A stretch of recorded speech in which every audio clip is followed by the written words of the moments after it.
Nice to meet you. Oh, thank you. Winnie, it's lovely to have you here. Thank you. Thank Now, you you've for just flown in from New York to be with us, but you lived here in the UK for a while, didn't you? I did. I lived here for 2 years. I lived in Battersea. And were you modelling then or doing something else? Yeah, I was modeling. Okay. I moved out here for my career. OK. And your mum comes from Lewisham, didn't she? Yeah, she is. She's from Lewisham. My grandparents immigrated here from Jamaica and then had my mom and then moved to Canada, so I'm a Canadian girl. Wow. So Lewisham, have you been to Lewisham? I've driven past. OK. So you grew up in Toronto, and did you want to be a model when you were a kid? Was that what you had your heart set on? No, I wanted to be a journalist. I actually wanted to be I wanted to have my own show, so come in for your spot. Come in. Yeah, I wanted to be a journalist. I wanted to, interview cool people like this, and, yeah, but I ended up being a model. I don't know how that happened. I'm super cool. And this isn't my normal smell, by the way. I've been eating duck tongue. Oh, you smell really good. You smell good. He smells great now, but wait till he burps. I wish you guys ate the chicken the egg feet. crumbs. Wow, are they good? Are the chicken feet good? Yeah, it's a Jamaican dish. Do you want me to bring them back in for you? Yeah, please. Really? In, yeah. You want to eat? I think they're cooked differently. I don't know, they've got Jamaican spices on them. All right, well, then I'll pass. You've been all over the world, I guess, because you live in Brooklyn now, don't you? I do live in Brooklyn. So is it like New York food? Is it American food that you miss, or is it Jamaican food you mentioned? Jamaican food always. I miss my mom's cooking, and I honestly never wanted to move out of my mom's house because, she does my laundry, she cooks for me. So I just really needed my own space, not because, my mom is in my space, but I have so much clothes. Every time I leave and travel and come back, I have so many more things, an extra suitcase full of shoes and clothes. So I just needed space in general. But anytime I can have my mom come to Brooklyn and just cook up some food is the best time of my life. When we hear you talk about your lifestyle, it sounds so extraordinarily glamorous. It sounds so different. But presumably, there must have been a period when you had, before this all happened for you, did you have regular jobs before this? Did you? Ollie worked in a call centre. Did you ever have anything like that? Oh, me too. Did you really? Yeah. I worked in 5 different call centres. I worked in retail. I worked in a lingerie store. And did you know at the time, were you already modelling and hoping that you'd make it big, or had you not even started then? No, I would model here and there back home in Toronto for my friends, and I would do it as a favor, and yeah, they just told me to post it, or I would post it. People would see me online, and I kind of built up a following that way. And were you embraced immediately by the modelling world, or were there people who said, no, with your unique look, you're not going to make it?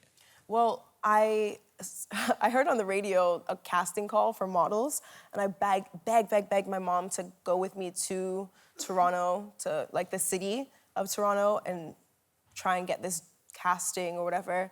And we went in, and she was like, yeah, you should thank your mom for your bone structure. You're very beautiful, but if you would like to be in the modeling industry, you should probably be a makeup artist. Wow. And I was like, that's quite a hit, but for me, whenever people tell me I can't do something, it makes you want to do it even more. And it's unusual, I thought, to find someone in your line of work with vitiligo. Are there many other models with vitiligo? Not that I know of, but I really do hope that there are more in the future. I feel like there was something that I heard recently. Sometimes you are given a platform, or you create this platform for other people to stand on, and I absolutely love that. So I hope there are more in the future. And what is the condition itself? It's a pigmentation thing, isn't it? Yeah, so basically my immune system thinks that my melanin is a common cold, so it fights it off. So your body is fighting off the pigment? Yeah. Wow. And has it changed the way people have dealt with you? Obviously, you've achieved a level of fame and success now, but the way people write about you, for example, when they talk about it, has that changed? Is that still something which irks you?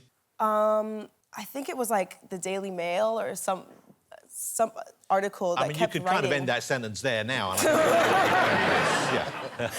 They would say Winnie Harlow, 24, suffering from vitiligo. And I was like, do I look like I'm suffering? Yeah. Come on now, let's not do that. But it's interesting because just that use of the wrong word there changes the whole way people look at something, doesn't it? 100%. Yeah, and I feel like it's not anyone else's position to tell me that I'm suffering. I don't feel like I'm suffering. I'm conquering, I'm living, living my best life in the way that I can, so... And thriving, yeah.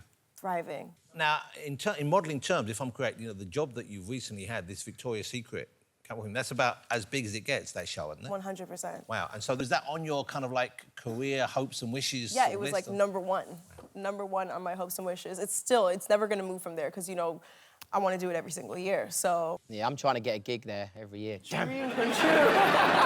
We should point out they have singers. Ollie's not hoping to model. No. No. You look great in that outfit. Oh, thank you. I'll take that. So what other projects? You've been all over the world, I guess. Where are the best places that you visited when you've been working? Oh, my favorite place that I really want to go back to again is Thailand. So beautiful. I love Thai food, so that was amazing as well. Oh, so you ate the local food while you were there? Yeah, I always do. I'm really open to trying everything, which is why I was like, yeah, you can bring it. I'll try the century egg. I'm down. We have got, under my desk here, I do have one more of the century eggs. Lovely. If you'd like to try it. I would. OK, here we go.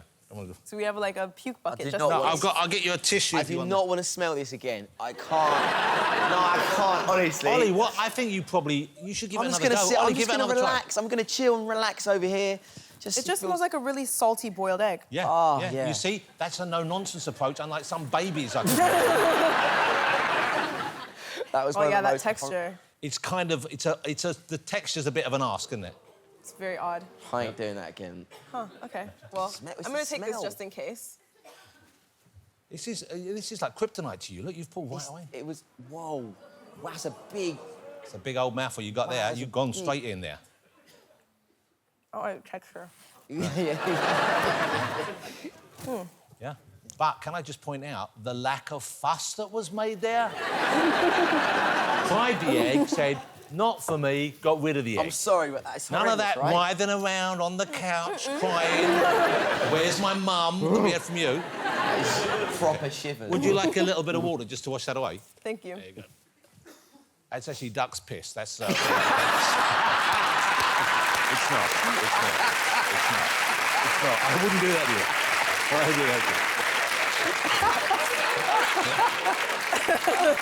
Winnie, it's lovely having you on the show, because I've seen you, and my daughter said to me, oh, you've got to check this woman out. She's a really amazing young woman, so I'm so pleased you came on the show. And hopefully... Your daughter, I said thank you. I will do. Hopefully you'll stick around for the rest of the programme as well. Of course. Winnie Harlow, ladies and gentlemen. Thank you, Winnie.